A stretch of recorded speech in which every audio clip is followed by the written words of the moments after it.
तुम्ही सगळ्यांनी टीव्हीला पाहिले असेल. आणि 3 मुली आहेत रे त्या लेकराला. ए दादा, अरे गणेश भाऊला 3 पोरी आहेत.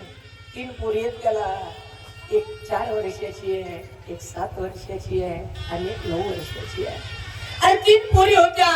बायको त्या ठिकाणी व्हिडिओ काढत होती. आता आम्ही ऊस भरवायला आलोय, आता आमचा नंबर लागणार आहे, आता कारखान्यामध्ये ऊस जाणार आहे असं म्हणून बाई हातामध्ये मोबाईल घेऊन चालली होती. नवरा एका ट्रॉलीच्या खाली बसला होता. आणि नवीन आत्ता त्यानं भाकर खाल्ली होती. हात धुतला आणि भाकर खाल्ली आणि त्या ट्रॉलीचं असणारं चाक खचलं गेलं. वरून गाडी अंगावर पडली आणि ट्रॅक्टर अंगावर पडलं, ऊस अंगावर पडले आणि जागेवर ते ठिकाणी तो गतप्राण झाला, मरून गेला. काल परवाची गोष्ट ऐका ना. बाप काय असतो ऐका. तो बाप निघून गेला, बाप मरून गेला. आणि तो बाप मेल्याच्या नंतर काल दुपारी 12 वाजता एक पत्रकार त्या ठिकाणी त्या असणाऱ्या मेलेल्या बापाच्या पोरीच्या जवळ गेला.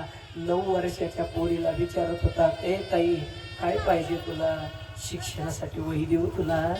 ए ताई रे काय पाहिजे तुला? दप्तर घेऊन देऊ?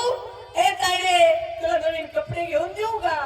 आणि त्या पत्रकाराने 1000 रुपये काढले आणि त्या असणाऱ्या पोरीच्या हातावर ठेवले आणि सांगितलं, घे बाळा तुला. त्या पोरीनं ते 1000 रुपये पुढे केले. साहेब नका मला 1000 रुपये.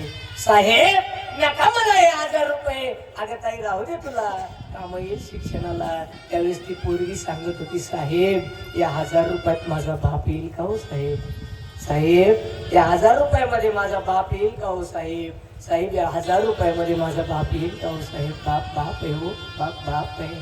आई ज्ञानोबरायांची आई गेली, ज्ञानोबरायांचा बापही निघून गेला.